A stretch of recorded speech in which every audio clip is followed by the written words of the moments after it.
નમસ્કાર મિત્રો, આપણું પેશન્ટ છે પરેશભાઈ ભટ્ટ. એમને નંબરની તકલીફ હતી, જેમાં કે L4L5ની ગાદીમાં બલ્જિંગ હતું, એટલે કે સોજો આવી ગયો હતો. સોજાના લીધે એમને કમર ત્રાસી થઈ ગઈ, અમારી ભાષામાં એને લેટરલ શિફ્ટ કહેવાય છે. લેટરલ શિફ્ટના લીધે એમને કમરમાં દુખાવો થતો હતો, પગમાં ખાલી ઝંઝનાટી ચડતી હતી, અને ડૉક્ટરને બતાવ્યું ઓર્થોપેડિકને. એમણે MRIનું કીધું હતું, ઓપરેશનની સજેસ્ટ કર્યું હતું. પછી એમણે ઓપરેશન રિજેક્ટ કરીને એ ફિઝિયોથેરાપીમાં જોડાયા. હવે આપણે એમને જાણીએ કે અત્યારે એમને કેવું. તમારું નામ? મારું નામ પરેશ ભટ્ટ છે. મને આખા પગમાં ઝંઝનાતી અને ધ્રુજાઈ જતી હતી, અને અહીંયાથી દુખાવો રહેતો હતો. ચાલવામાં બી બહુ તકલીફ થતી હતી. તો ઓર્થોપેડિક ડૉક્ટરે બતાવ્યું કે એમને MRI કરવાનું અને પછી આગળનો દવા કરવાની વાત કરી હતી. પછી હું અહીંયા પહેલો સાહેબને મળવા આવ્યો.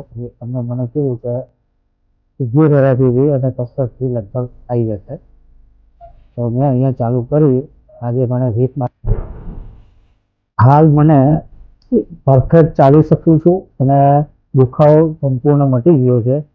બરાબર છે.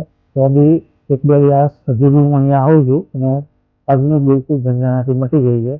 સાહેબના ત્યાં જેટલી દવા કરાવી એટલે કસરત કરીએ મારી પાછો